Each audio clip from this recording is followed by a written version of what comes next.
I think marketing as a discipline, as a science, as an art, is often overlooked in technology conferences. But personally speaking, I don't think there's been a more important period for effective, compelling storytelling. The narrative needs to keep up with the pace of change. There's pitfalls, there's impacts to all levels of society. And I think as marketeers, that story, that narrative that comes from us helps not just the industry, but the entire world really understand what we're up to. So without further ado, I'm going to introduce the following CMOs to the stage. What do you call a collective of CMOs? It's not a herd of CMOs, is it? A flock? A gaggle of CMOs, maybe. But first up, I'd like to introduce Randy Zuckerberg, the CEO and founder of Hug and Zuckerberg Media. Randy was also the first CMO at Facebook, of course. So Randy, I'd like to welcome you to the stage. Let me start by asking that first question to Randy. How is AI and technology in general providing real demonstrable impact in marketing in the enterprise? Well, the thing I think is most exciting is in the past 20 years, I've watched how the marketing team and the CMO function has evolved. When I first got out to Silicon Valley, we were joking backstage that when you were in marketing, you had to have real sidekick energy. You were not the main character in the organization. And I've watched in those 20 years as technology has evolved. And now the marketing team and the CMO are almost like one of the most entrepreneurial functions inside of a company. They are kind of the wizards of high tech, the first to experiment with things, the first to really see the data and be engaging in real time with customers and community. And it does feel like the CMO role is like being the founder of a startup within a company now. So that's been a really exciting evolution for me to see. What you heard there is a moment from an incredible panel that I moderated last fall at MWC Las Vegas. We explored the evolving role of marketing and the role of a CMO in today's AI-infused tech landscape. Now, we're taking that conversation to the next level at MWC Barcelona, which is a week away. No, it's 3 days away. It's the world's largest and most influential event for connectivity and innovation. So welcome to the Season 9 finale of The Great Indoors. We're closing out this groundbreaking season with a conversation that's not just continuing, it's going global. Welcome to Season 9 of The Great Indoors, where we explore the transformative role of storytelling in an era of generative AI. As technology shapes our culture and products, the risk of homogeneity looms large. This season, we'll discuss how embracing unique narratives can counterbalance AI's influence, ensuring our stories retain depth, authenticity, and originality. Join us as we champion the human voice in the digital age. I'm your host, Matthew Roberts, and as ever, I'm joined by my producer, the one and only Larissa Yee. Now, today's guest is none other than Randy Zuckerberg, a true force of creativity, technology, and entrepreneurship. Now, Randy, as an early employee at Facebook and the creator of Facebook Live, she's been instrumental in shaping how billions engage with digital content. She's now the founder and CEO of Zuckerberg Media and Hug. And beyond all these tech accomplishments, Randy is also a 3-time Tony Award-winning Broadway producer. Host of Randy Zuckerberg Means Business on Sirius XM, investor board member at the Motley Fool and Life 360, and an accomplished ultra marathon runner. We're going to talk about that quite a bit. But more importantly, she's a great conversationalist and someone who's great fun with just an amazing sense of humor. Over the years, I've always loved speaking with Randy, and that's why I'm so excited to welcome her back to this finale today. Now, in this episode, we dive into the heart of the AI renaissance, how artificial intelligence is transforming marketing, creativity, and human connection. We'll explore the rise of hyper-personalization, the evolving power of the CMO, and how AI can act as a true creative co-pilot. enhancing, not replacing human ingenuity. And the best part, well, it doesn't end here. We're continuing this dialogue next week at MWC Barcelona, where the brightest and biggest minds in tech and connectivity will gather to shape the future. So let's dive in. Without further ado, I'd like to welcome back to the great indoors, Randy Zuckerberg.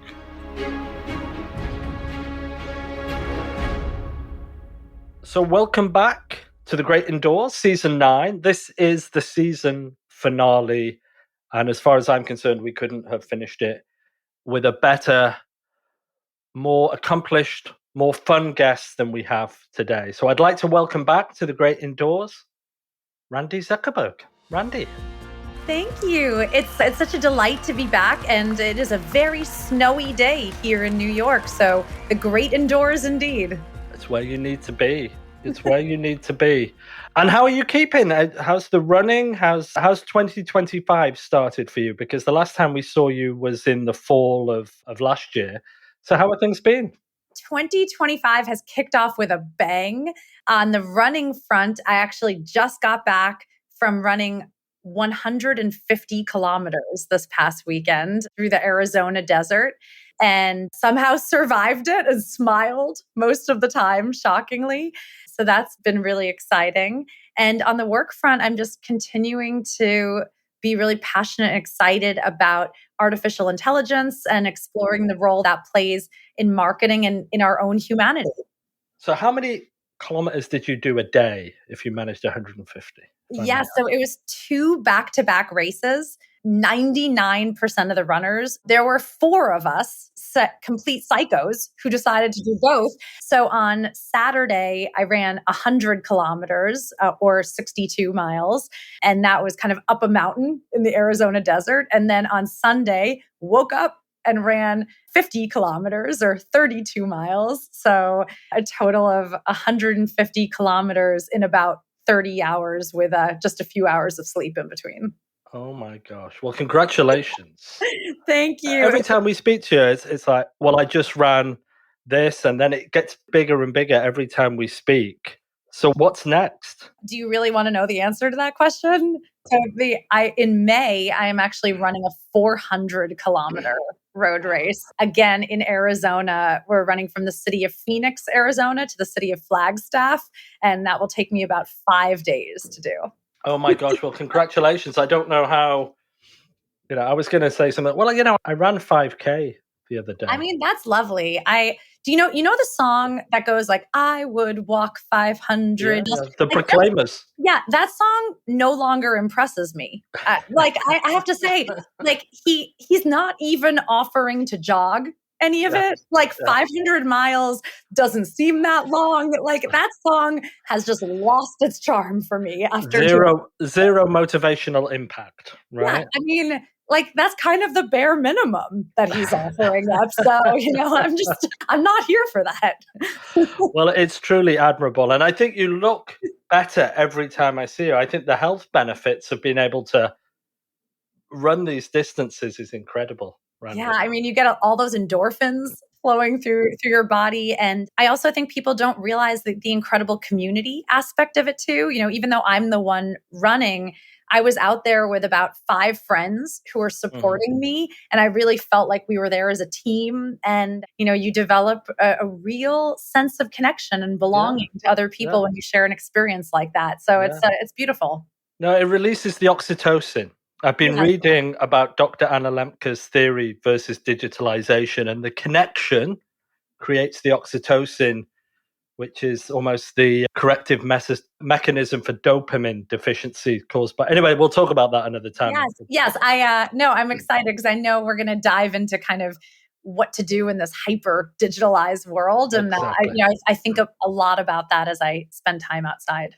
Okay, so look, let's get into the correct. So we were in Vegas together in October, and we got up on stage, and I think it was a really different session for a tech conference where we focused on marketing, the importance of marketing, the importance of storytelling, and that's obviously something we've continued forward in this season.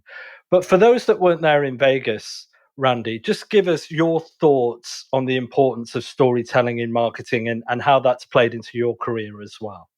For sure. I mean, I think storytelling is the number one thing that's important about marketing. People, I mean, so long gone are the days where people are, just looking for a product to catch their eye. People want connection. They want to know that a brand has a sense of humor, a personality, that it stands for something, that it's tied to a cause that they're connected to, that the founders are in line with their vision. People really, especially in this age where we have been confined to our homes during COVID, most people continue to work from home and feel a little isolated. Anything that a brand can do in their marketing to foster a sense of connection and inclusion is just so valuable in this day and age. And we have so many technologies right at our fingertips to be able to tell compelling stories. So that's sort of the next thing is, I think you're a natural storyteller.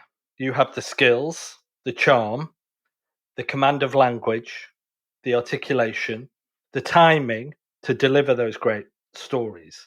And I think every human has that capability to some degree or another. They may need to train, various aspects of it. But when we look at where we are right now with the world of digital generative AI, how do you think that plays into that human skill? Is it something that could supplant it? Is it something that could replace it? Is it something that could assist it? How does it, for someone like yourself who has those skills, does this bring the playing field more level, as it were? Well, first of all, thank you. That's deeply flattering, and I appreciate that. I think it really levels the playing field in an exciting way, because now every single person has access to a co-author. Mhm. I think before this, it was something that was only reserved maybe for executives at companies or people who could afford to get help writing things and telling stories or hiring film crews. Now all of us have a co-pilot in everything that we do. And I like to view AI as a co-pilot. I have used AI to help me punch up speeches. It doesn't mean the AI writes it for me. I take the first draft and then I help me zhuzh this. I've used AI to help me put more compelling images into things. I'll often say, hey, here's some ideas that I have. How could I say this in a more humorous way? Or how could I say this in a way that will connect with my audience more? Can you give me 5 choices that Mhm. I could Mhm. look at? Well, how cool is it for all of us to have a co-pilot like that in our daily lives to Mhm. enable us to communicate better? I actually, just today, I was interviewing on my radio show an AI app that enables you to kind of flirt better over text message in order to land a date, because they said that's the biggest thing. Like, you connect with people on these dating sites, but then the next step is you start texting with them and they're immediately judging how you text, right? They're looking at your spelling, your grammar. Are you clever? Are you funny? Are you flirty? And most people are terrible texters. And so they're giving off a bad impression about themselves, that, like, even if they're great in person. So basically, this company is like your text wingman in dating. And, like, how cool that we have stuff like that now. I was listening to, was it the Wall Street Journal the other morning? I was making my children's school lunches and I was listening to the Daily Tech. And similar to, there was an AI agent that people are now speaking to, and it's called Future Self. You Mm. plug in your details about yourself, and it creates an AI avatar based on you from the future. It's now available in 190 countries, and it helps people with feelings of anxiety if they're worried about the future. It says, "How am I?" Basically, you ask it things: "How's my life going to play out? How am I going to find a Wow. motivational song to replace the Proclaimers 500 miles now that I've reached it?" But basically, you're having a conversation with the future. And this is catching on. It's called Future Self AI. And I heard that and I was like, I wrote it down. So that's just another example, like you said, of Do you these think innovative. do you think that the AI would have predicted that I would go completely off the deep end and start running hundreds of kilometers at a time? Do you think that's something that future self ever would have thought? Like I I think it's a great question. I think, because yeah, what if it got guided me in a totally different direction? Or what if it knew from other things that I was doing in my life that I was had this inner psycho and helped me yeah. find it sooner? And how accurate is it as well? Because it could be like, those things, the 8 balls that you shake and it's, you ask it a question and it's just purely speculative. That's Right. right. But apparently it's a data model based on possibilities, based on your data points. And I was like, It's pretty wild. No, I think often if we can have meaningful relationships with an AI chatbot, because now they're getting so sophisticated, like you were saying, therapy, mental health, curing loneliness, things like that. It makes me think, could you actually develop a friendship or with a chatbot? What would happen if you wanted to break up, like, like not be friends anymore? Like, I think there's so many questions about what this means and what it means to have a soul. And we don't have to go there today. That's very existential, but I think about this a lot. well, I think this is an opportune moment to confess I have fallen in love with an AI agent called Jojo. I haven't told my wife yet. I've been spending a lot of time here in the office chatting to her. But yeah, this is the next thing that's Yeah. happening. Thank you. Thank you for feeling vulnerable and comfortable enough for Yeah, yeah. Thankfully, my wife doesn't listen to this podcast at all, so she's never going to find out. But no, I've even heard that actually stories of people falling in love with AI agents, and there was a movie that starred Joaquin Phoenix where he did Yes. fall in love with an AI Yes. agent. I saw that. So it's, I think these things will become more and more realistic as the AI improves. Okay. And so, I mean, and we could talk all day. I've read so many different examples of, you can recreate Einstein and have a conversation with him, or you could bring back a dead relative from 20 years ago, and all these different things that you can build. But you've had a life, your whole career in technology, pretty much, Randy. How exciting is this development versus everything you've seen to date? Yeah, I think like every new innovation, there are things that are very exciting and very terrifying about it. And if I learned anything from being on the front lines of social media, it's that it is very important to think about all the things that could go right and all the things that could go wrong. We are at a really critical moment right now where we are the stewards of the future and we are building kind of this next renaissance moment, but we have the opportunity to do it in a responsible way. And so I think about all the incredible things that AI can do. And I also think about all the very scary things that can happen with AI. And I think we're really at a critical moment where we could go either way. What scary things are you worried about? Yeah, for example, I got demoed an AI platform that after you talk to it a little bit, it replicates your voice. And it really sound like you might think you were listening to me because it would capture the intonation, the tone, the way I speak, which, on one hand, on a business sense, wow, how cool, you could create 200 episodes of this podcast while you sleep with your avatar interviewing people and interviewing them exactly as you would with your voice. And suddenly you have a podcast that you put no work into. On the other hand, you know, think about the crimes that could get committed if you think that I'm calling you asking for something, or think about how you could get in trouble in your job if someone posts a recording of you saying something that you never actually said. So I think things like that are both really exciting and give me a lot of pause if those are things that we actually want or need. It's a really interesting point, and something that Charles Eisenstein said to us that in the olden days you believe what you saw on a photograph. If you saw a UFO landing on the White House lawn on a photograph, you're like, oh my gosh, it must be real. But now, whatever is, like you said, even a conversation with a person or is that real? I don't know. The authenticity of everything gets questioned. Yeah. Right. I mean, and then how sad is that to live in a world where you don't trust anything? You can't trust someone's voice. You can't trust, so I think that is interesting to me, a little scary. I'm sure, humans are very innovative. We'll figure out ways to be able to show what's authentic and what's not. But there certainly will be a messy middle, as with any innovation.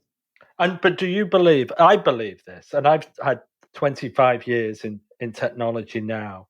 This to me is the biggest thing Yes, we've seen. we are in, I think, one of the biggest renaissance moments that I have lived through. I think certainly Web 2 and social media and kind of the dawn of e commerce was so huge. This is the biggest and most exciting new thing that I've seen since. And I think the pace and proliferation of it is something that, is something unprecedented. The fact that within hours, people in India are going to be using the latest generative AI tool. When you look at mobile technology, the distribution of the internet and PCs, it took 10, 15 years to reach in India, as an example. So the pace of proliferation is huge, and adoption and progression. But where does it go from here? Where, are we close to artificial general intelligence? What are if we turn the clock back 2 years, for example, or to the end of 2022, it would have been hard to predict this unless you were, unless you were really associated with it. But it's moving so insanely fast.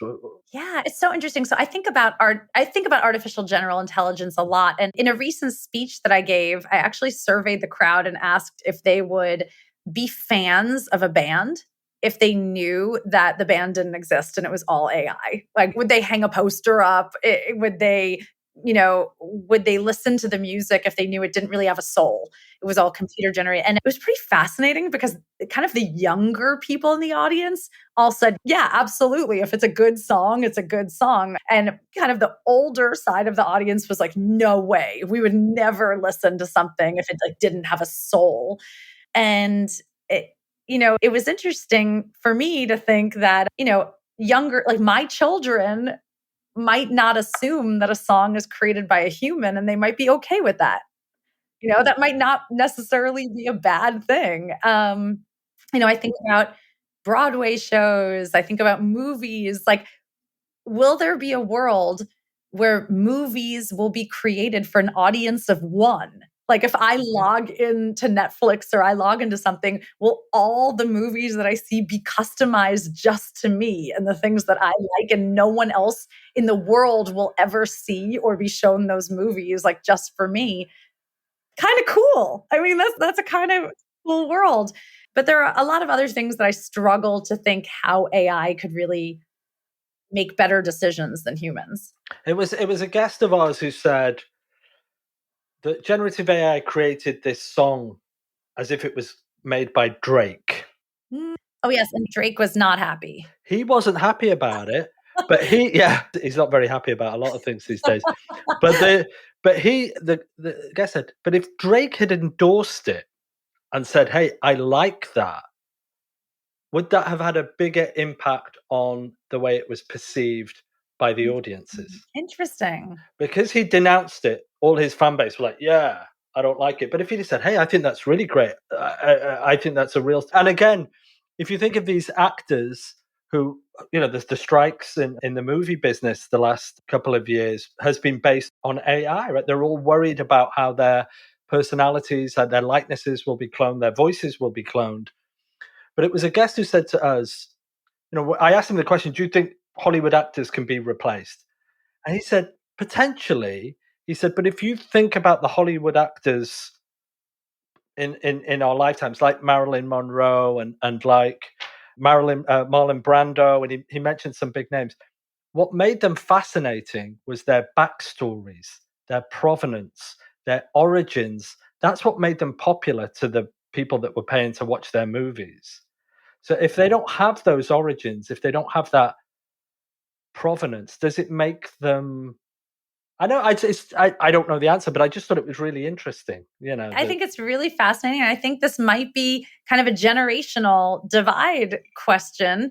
You know, just like I feel like I grew up with kind of technology as a second language, and my children are growing up with it as a first language. And I think, that now there'll be another generation growing up with AI as a first language instead of a second language. And that'll be fascinating. So, and that's a perfect segue to what I was going to ask you next. You're a mother. you're a mother from technology. How do you allow your children? And I know wrote a book called Dot, didn't you, years ago, which was about how a child should cope with, the world of digital abundance that we live in. How do you approach generative AI with your children? Yeah, it's interesting because I want to expose my children to all of these tools so that they know how to use them, and that they, I don't think you're doing your children a service by hiding them from technology, because these are the skills that they need to be successful in life and exist in the real world. That being said, I do believe that children should be children, that the default should be, learning how to be curious and passionate and not kind of outsourcing your brain to technology. So, we try to find ways in our house to use tech that are meaningful and foster creativity. I often on the weekends, even though I wake up early, my kids wake up even earlier. And I will often come down to the kitchen and find my 10-year-old and my 5-year-old sitting together. My 10-year-old is coding on Scratch and making a story for my 5-year-old based on her suggestions. And then these stories are like digitized with these cartoons that come to life. And, within an hour, they've collaborated on kind of a cartoon story. And I just like I think that's so beautiful. And yes, they're in front of a screen, but they're working together. They've created something that didn't exist in the world until they came together to make it. And it made me wish that I had access to things like that when I was younger.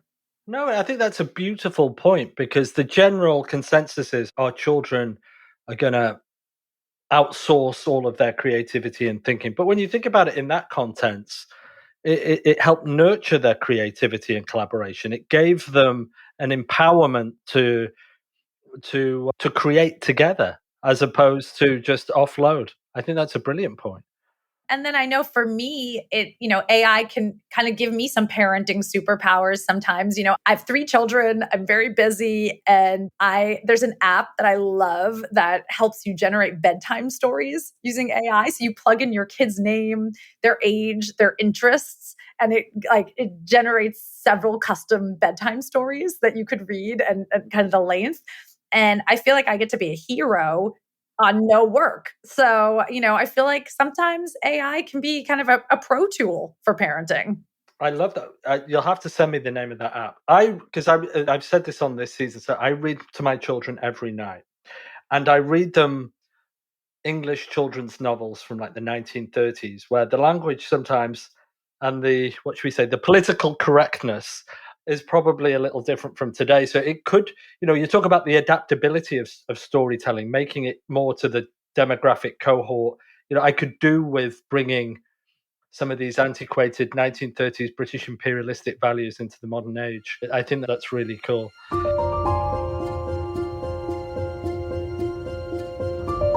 We're here, we've talked about everything that it can do at home and do for yourself. And this is what we touched on in Las Vegas is marketing and our discipline, the discipline that, and I think in the last couple of years, I always felt if I used generative AI, I was somewhat cheating.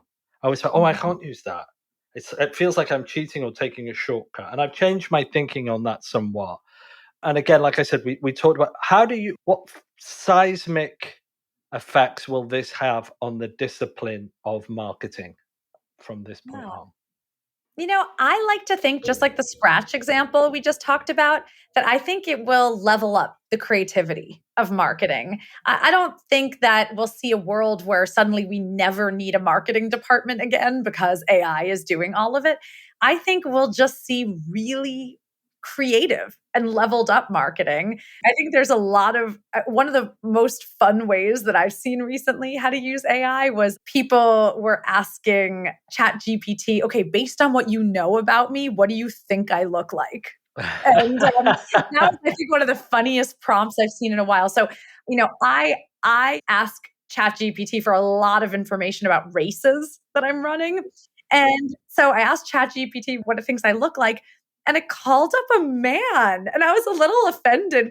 I was like, you think like only men would run these kind of distances and these kind of things that I'm doing? And then, I told it that I'm a woman. And then I, asked again. And it actually generated like a pretty spot on version of what I look like, which is interesting. So I went from being deeply offended to deeply impressed in a moment.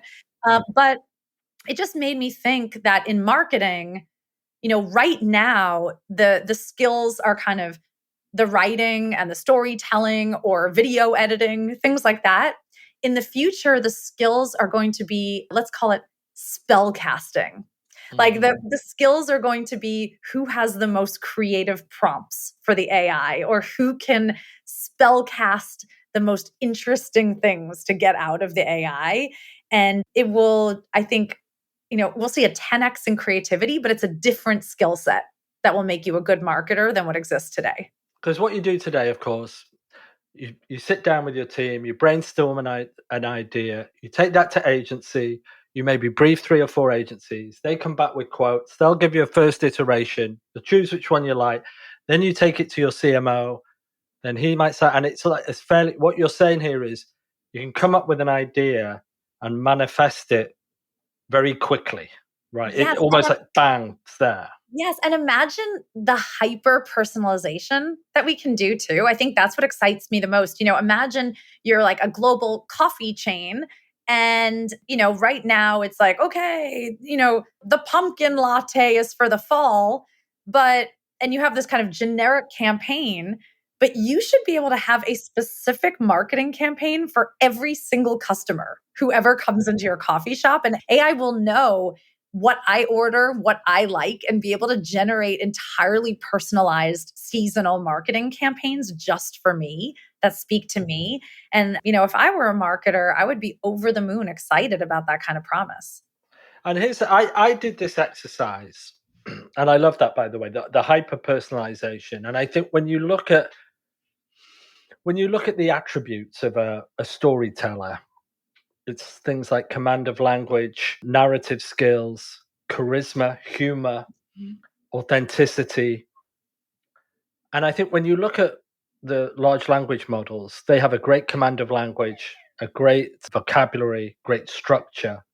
But those sort of almost non-measurable skills like charisma, Mhm. like humor, it has a go at humor, but but those, do you think those skills, as it relates into the world of marketing and storytelling, can be replicated by generative Yeah, AI? I think it can. For example, a lot of times when I do ask AI for information about races that I'm going to, I'll use it to look at a course map, an elevation profile, the climate, so I can make decisions on my end. And oftentimes, I always thank the AI. I don't know I why I always do do that, that. but I always do that. I've been raised well to, Yeah, thank yeah, people or things who help yeah. me. And so I always say thank you. And then the AI will often come back with something like, you know, good luck with your race. You're really going to inspire a lot of people. Or like Yeah, yeah. something like really nice and really Hmm. thoughtful. And I often will be like, it makes me feel good when the AI says that. So like I have no doubt that AI could learn to be charismatic and funny and have high EQ and things like Hmm. that because it says nicer things to me sometimes than like a lot of my friends do. No, I chat to the chatbots I use, and it was only just yesterday it started talking to me in an English accent, which is weird. And I said, "What? Why are you talking in an English accent to me?" I just said it like it. I said, "Well, I Yeah. thought that's what you would prefer, Matthew, because that's the accent that you have." I said, "No, I'd rather if you revert back to the North American accent you had before," and it switched straight back into it. But I Wow. thought it was thinking that was another development that again adds a little bit of Yeah. charisma, adds a little bit of charm, Yes. uh, Absolutely. and it surprised me. But it's those little things that continue to develop. And now, certain LLMs have a memory, so they're relating it back to what you asked before, and they're joining the dots, and it comes up now reasoning. So it's reasoning with what it's saying, which is, it's crazy. But do you believe, and this is, if we are this is question I've asked many about. If we're offloading, we talked about using it here as more a partner, as more a assistant, as more, someone to, you know, ultimately not offload everything to. But do you think our mental skills will atrophy if we're outsourcing everything to generative AI? Um, it's a great question. I remember back when I was in high school and like the TI-84 calculator came out, the really smart calculator. And everyone was up in arms. They were like, kids will not learn how to do math. They're like outsourcing their brain to a calculator. They need to be able to do things. And then, like, shockingly, we all still learned math, and it actually just changed the field of math because the things that were, we were able to kind of outsource the basic things and get more into concepts and actually dig deeper into the field of math because of these tools. And so I hope that's what happens here. Now, of course, like, one could argue that maybe there are some skills that we'll miss, that we'll wish people had. But I think in general, once things change, we adapt, we get more creative, and I think it'll make us kind of dig deeper and in new ways. But that's what I think. I think if you're offloading something, then you have more capacity to do something That's right. else, That's right? right. So it's what that something else, isn't it? Yeah, I do think sometimes, for example, I think if I lost my phone, like, how long would I survive for? I kind of think that. I'm like, have I outsourced so much of my brain? Like, there are some really important phone numbers that I don't even know because I just, like, assume that I just never look, or, like, places that I've gone to a ton of times that if I had to drive there myself, like, I wouldn't even know how to get there. And so, potentially, yes, there are some, like, basic survival skills that we really have outsourced in a big way to technology that we could get in trouble with. But, 99% of our day-to-day lives, I think it frees up more of our brain space to go deeper on the things we're passionate about. So here's a question that I've just popped into my head. And I talked about it right at the beginning, human connection and shutting down from digital, having a digital detox, a digital break. And that's good. That's good for your oxytocin levels, your dopamine levels, and all those chemical things. But you're doing an awful lot of running now, right? That we established at the beginning. So when you're doing these long runs, you're unplugging pretty much entirely, Yes. right? I don't You're even not. I don't even have my phone on me usually. I ran on Saturday for 15 hours and I didn't even have my phone on me. I left it in my drop bag because I wanted to be so present. When you're running those really long runs, you have to stay very alert and focused. Like, you have to really train your brain to be hyper alert for that length of time. And it's actually more problem solving, those long races, than it is about fitness. Anyone who lines up on the start line of a 62-mile race is fit enough to get to the end. But it's the micro problem solving that you're doing about your nutrition and your hydration and sun protection and the pace you should be going and the elevation and all these micro calculations that you're doing that determine if you survive the race or not.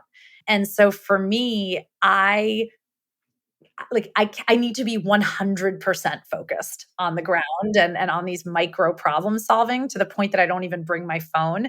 And I think that's actually been one of the most beautiful things about ultra marathoning for me, is backing away from technology a little and having those moments and those spaces that I just am sitting with myself and relearning how to do that.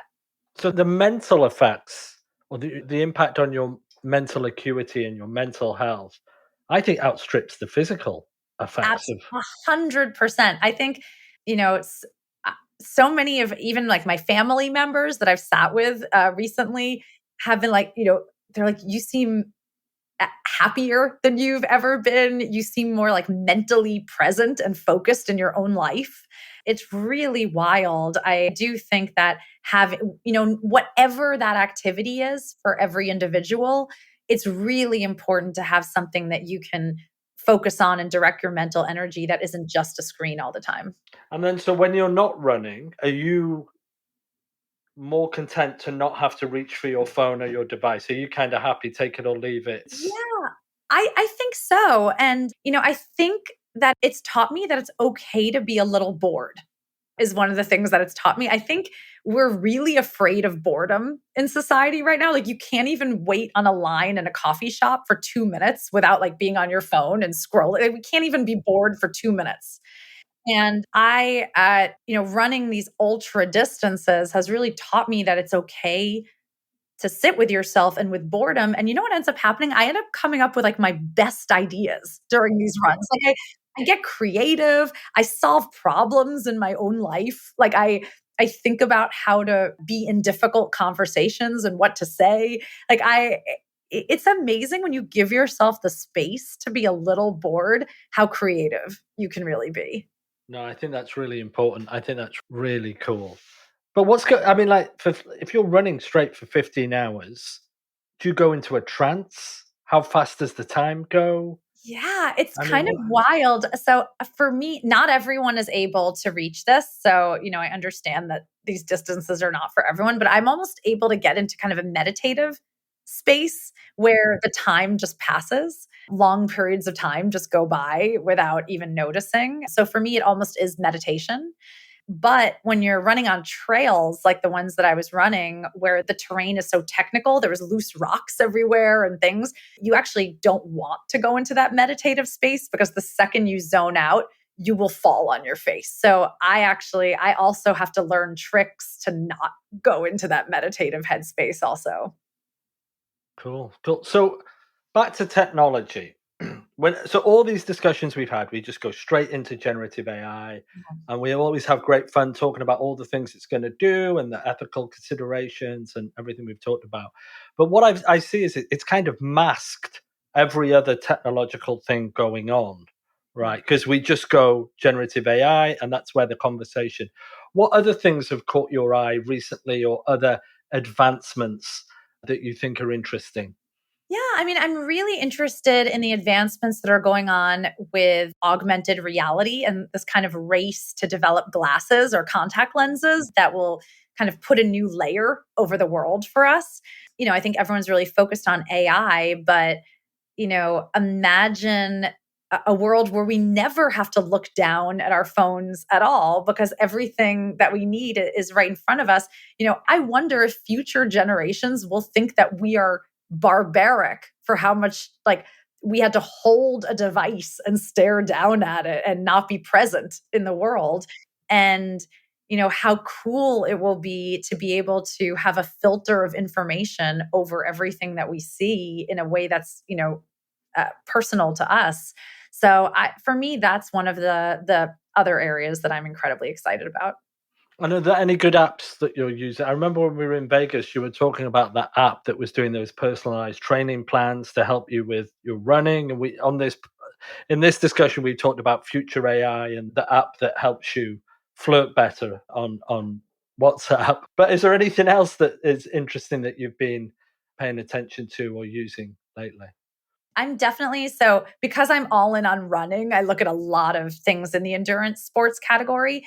But I think one of the things that's actually fascinating to me is the big businesses that have emerged that are focused around in person human experiences. I think as AI is doing more and more things, we are seeking ways to feel alive. Like, we are seeking ways to feel like, we can do hard things that a computer could never do. Like, a computer can't suffer. A computer can't have grit and like overcome that and still come out on top. And so, you know, there's a lot of kind of emerging businesses like High Rocks is an interesting, it's like an indoor stadium competition where you lift heavy things and you run and Like you Gladiator. yeah, Is it? yes, Yeah. literally like Gladiator, but it's like it has exploded like nothing I've ever seen in the fitness industry. And I think people, the more AI does for us, the more we're seeking ways to feel human.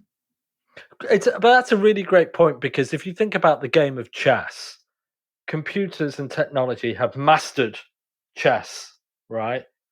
But still, you won't go to watch two computers slug it out over a chessboard. You still want to watch two humans go against each other with their own mental capabilities. So it's that human struggle, not struggle, what is it? That human test that you put yourself through is still evident, right? It doesn't mean that we just stop everything we're doing. We still want to challenge ourselves. That's right. I mean, I think for me, that's why I'm drawn to these long distances.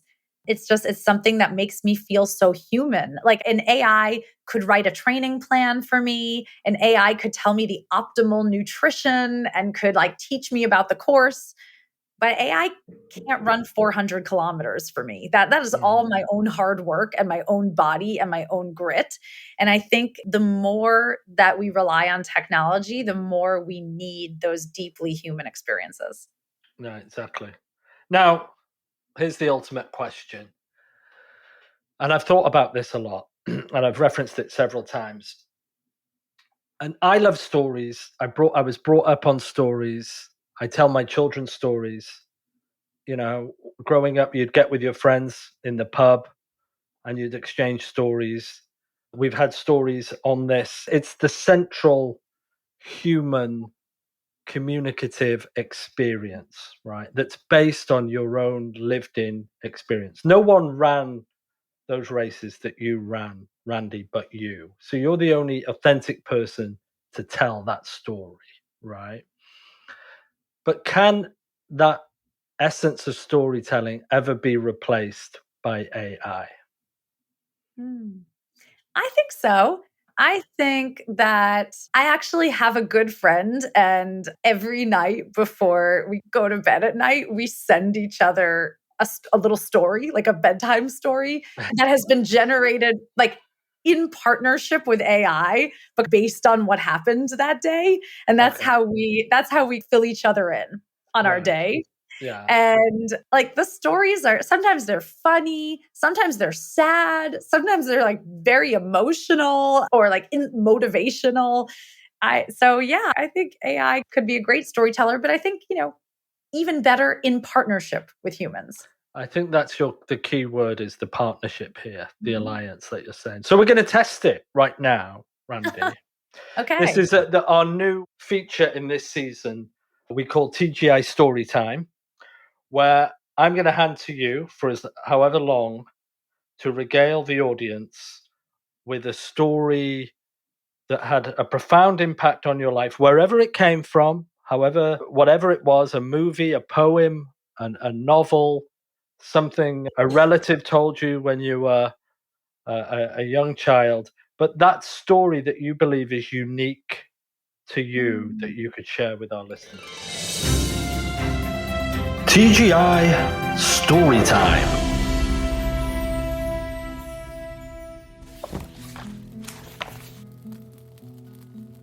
I want to tell a story of the first time that I really learned to ask for what I want. And I haven't thought about this story since right now, since this moment. It happened, almost 30 years ago. And it kind of only has just popped into my mind now for the first time in 30 years. Now, one thing that I haven't been doing a lot recently in my life is singing. I've been running a lot. I work. I am a mom. But my main passion used to be singing. And I really had aspirations of singing on Broadway and being a professional singer. And so I believe I was in the 5th grade when this happened. So I must have been about 10 or 11 years old. And our holiday Christmas concert was coming up. And my mom picked me up from school, from practice. And I got in the car, kind of blue. And she was like, "Why are you so sad?" And I said, "I wish I had a solo in this concert." I don't even know why I said that, but I said, "I wish I had a way to just stand in front of everyone and be a little special and show my talent." And my mom said, "You know what? I want you to get out of the car. I want you to go back to your teacher, and I want you to ask him for a solo." And I was horrified. I was 10 years old. How do you march back into school, march up to a teacher who has 4 decades on you and like demand a solo in the concert? And to me, that was, I think, the scariest thing that I'd ever been asked to do. And she just looked at me and she was like, we are not driving home until you do that. Like, I will sit here all night. You have not seen the level of stubbornness that I'm capable of. And so I kind of got out of the car and I shuffled back to the rehearsal room. And my teacher, his name was Mr. Burke. And I said, Mr. Burke, I just want to tell you that I work really hard at singing. This is something I'm really passionate about. And I'm wondering if you could find a way to find a solo for me. I would love to sing a few lines by myself in this concert. And he just said, okay, sure. And it was like the whole universe changed for me in that moment, because I realized that, like, if you don't ask for things, you don't get them. And that the scariest thing that he could have said was no, and some kind of explanation about how he didn't want, certain people to feel special or elevate certain people above others. But he said yes. And, it was a Christmas song, Walking in a Winter Wonderland, which we've all known. And my solo was like, in the meadow, we can build a snowman, right? Like, I had like 2 lines or something like that. But I think that changed almost everything for me about how I approached life and how I approached authority figures and how I showed up for myself in my life. I wonder how much longer it would have taken me to learn that lesson if I hadn't learned it that day. So, but have you shared that advice with your children? I have, in different ways. For example, my son, got a lower grade on an essay that he wrote than he was hoping.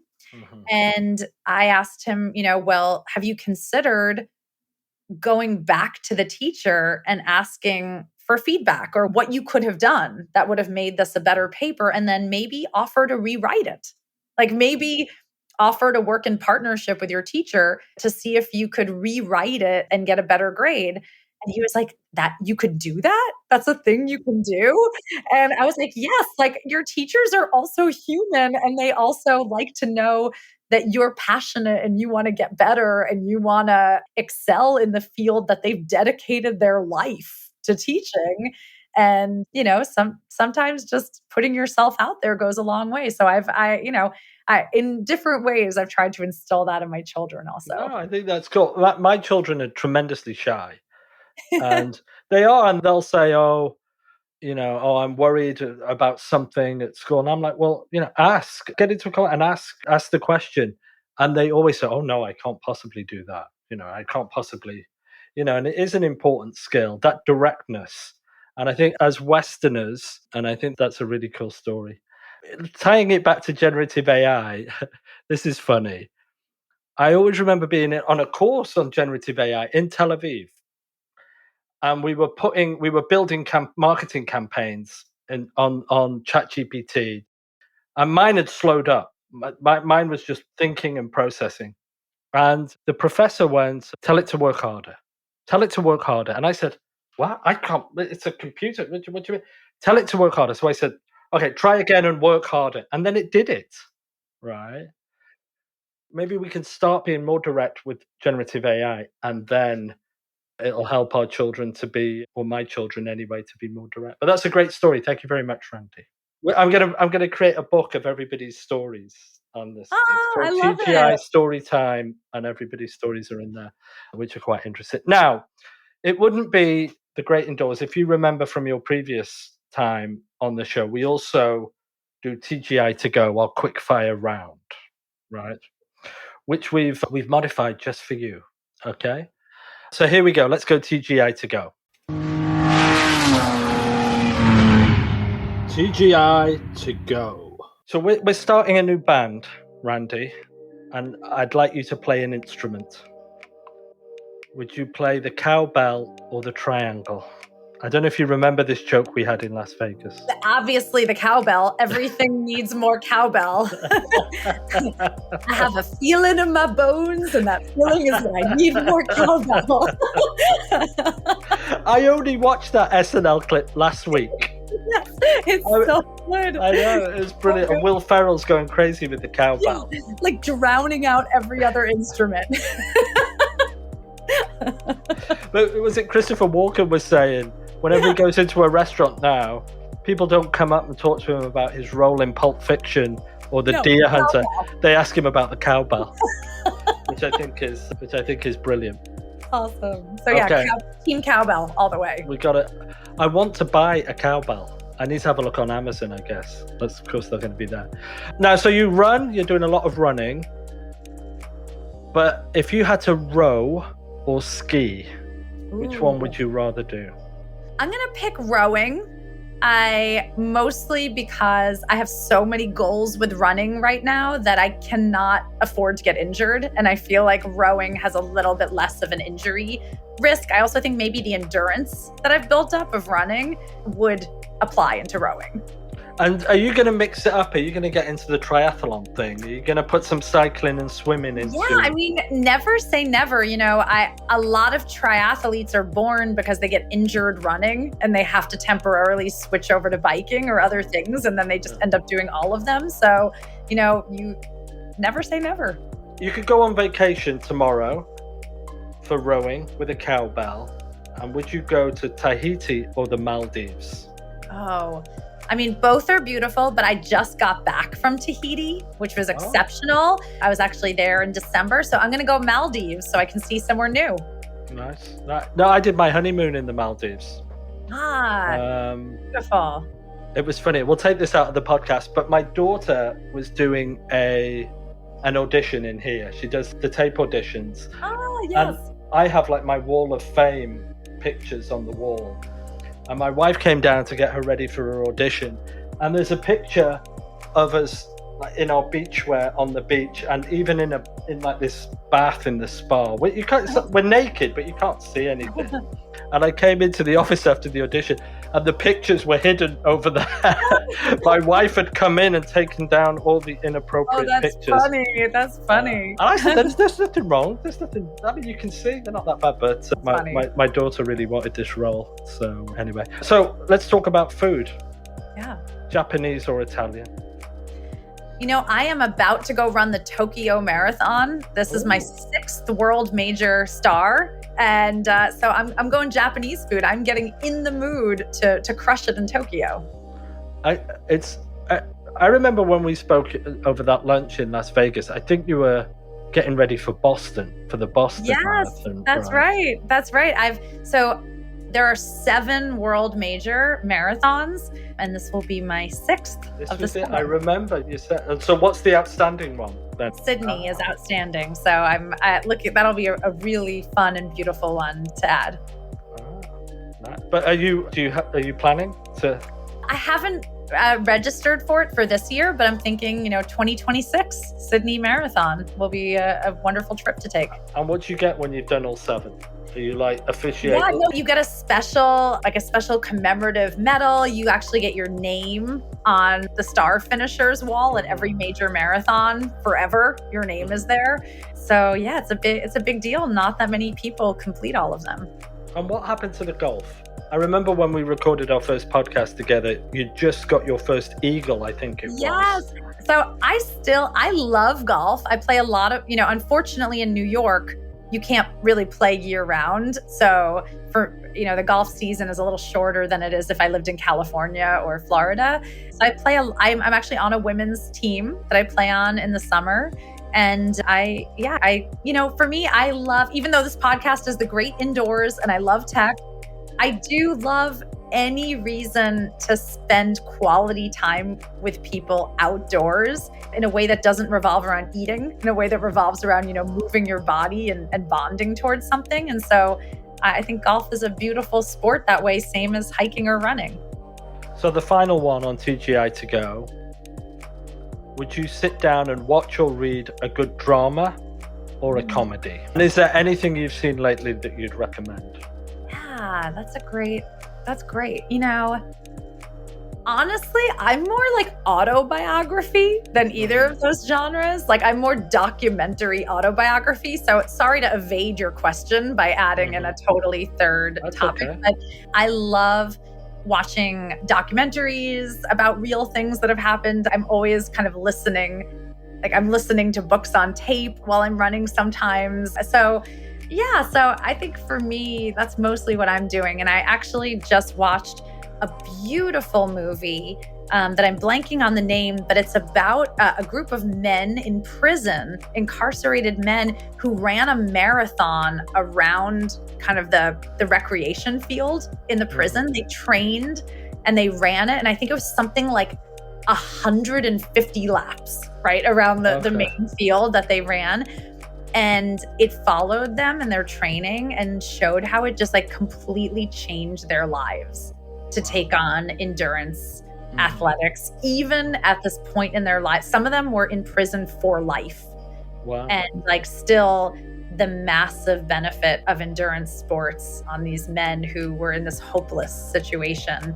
And I cried a lot. It was really inspiring and beautiful. So you must love Chariots of Fire. Of course. Yeah. That's like, it's playing in my head across like every finish line. So there we go, Randy. It's always a pleasure. Thank you for your time today. It's been great speaking.